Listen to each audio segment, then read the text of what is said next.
This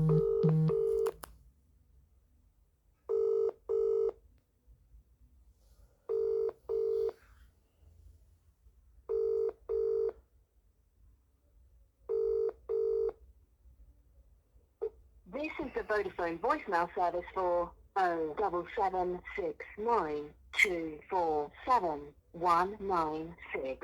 Please leave a message after the tone. When you finish recording, please hang up or press the hash key for more options. Yes, hello, Mr. Browell. It's Mr. Hussein here, once again, leaving yourself another daily message as a broken record, as I've been doing for some time now. As you can see, I've sent an email. Everybody's telling me to put everything in an email. The care home manager's telling me to put everything in an email, and I'll do it my way, which is always in my best interest, rather than acting in your best interest, which is to send it to everybody. So I've sent it to all the councillors. As you can see, I sent it to the new Prime Minister, Keir Starmer, and everybody else. So you know the fact that the idea that you're claiming that I was being abusive to my brother or neglecting him. Well, the reality was that he was being neglected quite clearly and evidently in your care or under your jurisdiction in July 2018, when you, the local authority, had worked with my brother Adalat and commissioned his service as to be his financial deputy or interim financial deputy. This idea of interim is always a fraudulent enterprise. Interim financial deputy. So while my brother Talib was suffering, you had Adalat as your interim financial deputy, which was not doing anything, and then you also needed to commission the services of the public guardian then to come down and see Talib. And then what did that result in actually? What did it eventually result in? What did it eventually result in after me raising that safeguarding alert? All it really resulted in is me being further targeted, didn't it? It didn't result in anything else happening to anybody else.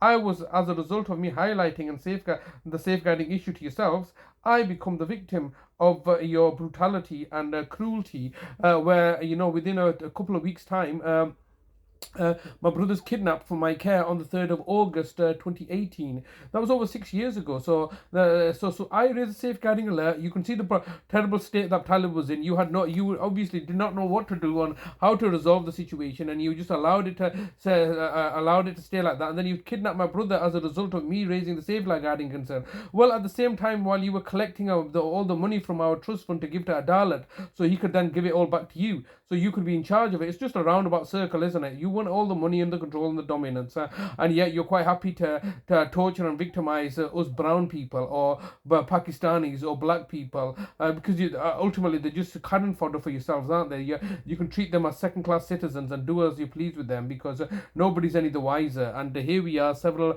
decades later. I mean, this is 6 years and that was as a result of me coming out of prison after you had put me away and hoped that I would just disappear somewhere. Adalat couldn't obviously cope to cope with a caring role which you want for free. You just basically, the local authority want something for free, well, yet you would not do anything for free. And this is one of the reasons I asked you about if you remember one of our previous conversations, when you were traveling to Oldham to see us, were you being remunerated for your time and mileage? And you told me you were. So you as officers don't want to do anything for free. You all want to get paid for your hard work, or should we say, or whatever effort you're putting in. But you want you want us to do something for free. And why is that? Why should I do something for free for you guys?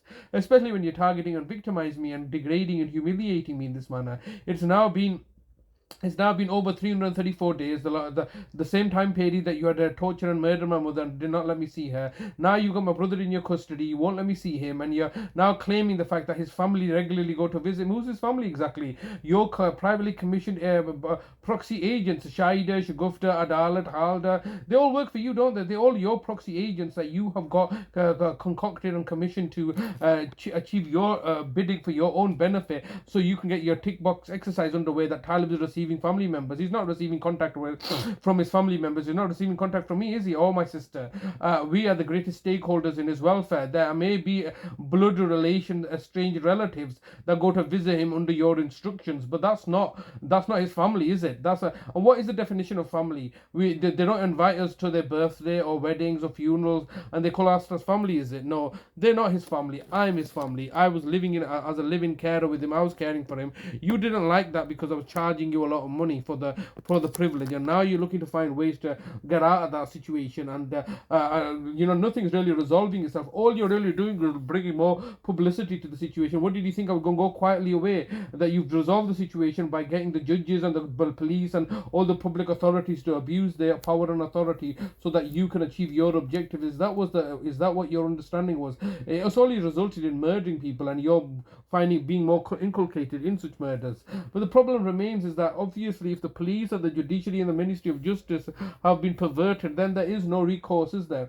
There's no recourse in any institution, because the whole goddamn system is corrupt and rotten to the whole core, isn't it? And here we are once again leaving you in messages. Here you are once again avoiding us to speaking to us. Why are you avoiding to speak to us? If you're doing everything legitimately, let's have a conversation. Let's talk about it. Let's talk about it in the public. All right? Why do you need to know? Oh no, we can't speak to you because of our personal privacy and data protection. Now you're utilizing the data protection rights of us civilians for your own benefit, to hide behind the corporate veil and say we also want data protection rights. Where's my brother's data protection rights? You're filming him and recording him on your CCTV without his consent and for consent or authority. You've got no authority to do so. You've just simply going on about that you've got some authority. You've got no authority over my brother. You're holding him hostage like this. You're degrading and humiliating like this. And now not only is the local authority going to, or the national authority, next I'll take it to the international stage where you're torturing. You have 15 seconds recording time remaining. As I was saying, Mr. Browell, that next I'll take it to the international scale. I'll tell every single country out there that this is how these are the British values, that you're torturing and murdering my family members and won't let me see my brother because you're holding him hostage like this. Why are you holding him hostage? Because you don't want to have your own mistakes highlighted. And sorry, your recording time has expired. To leave your message, press 1. Message sent. Thank you for calling. Goodbye.